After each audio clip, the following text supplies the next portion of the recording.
আগে আমরা ডেঙ্গুকে একটা মৌসুমী রোগ হিসেবে বিবেচনা করতাম, তো বর্তমানে জনস্বাস্থ্য প্রেক্ষাপটে ডেঙ্গু তো একটা সারা বছরের স্বাস্থ্য সংকটে পরিণত হয়েছে।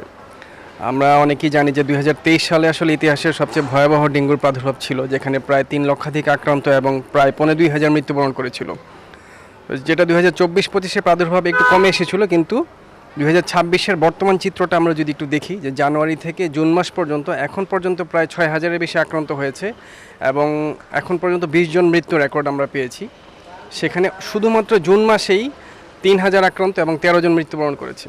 তো এই চিত্রটা কিন্তু আমাদের সামনের দিনের একটা ভয়াবহ সংকটকে প্রতিফলিত করছে, যে আমরা যদি এখনই একটা কার্যকর উদ্যোগ গ্রহণ না করি, তাহলে এটা সামনের দিনে আরও ভয়াবহ আকার ধারণ করতে পারে। সারা বাংলাদেশের সকল সিটি কর্পোরেশন, পৌরসভাগুলো এবং সরকারি বেসরকারি সংশ্লিষ্ট বিভাগগুলো সমন্বিতভাবে ডেঙ্গুর যেই প্রজনন স্থল এবং ডেঙ্গু নিধনের যে সমন্বিত উদ্যোগ, সেটাতে ফোকাস করতে হবে। জুলাই এবং আগস্টে এটা আরও বাড়বে।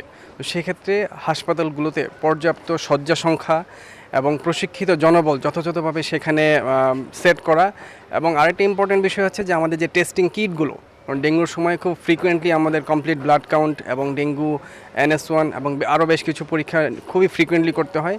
তো এটা যদি র্যাপিড সাপ্লাইটা নিশ্চিত করা না যায়, সেক্ষেত্রে অনেকেই যথাযথ চিকিৎসাটা বঞ্চিত হয়। এটা কমপ্লিকেটেড কেস কিংবা ক্রিটিক্যাল কেসগুলোর জন্য পর্যাপ্ত ICU সংখ্যাটা নিশ্চিত করাটা, এটা এই মুহূর্তেই সেই প্রস্তুতিগুলো গ্রহণ করার পর্যাপ্ত সময়।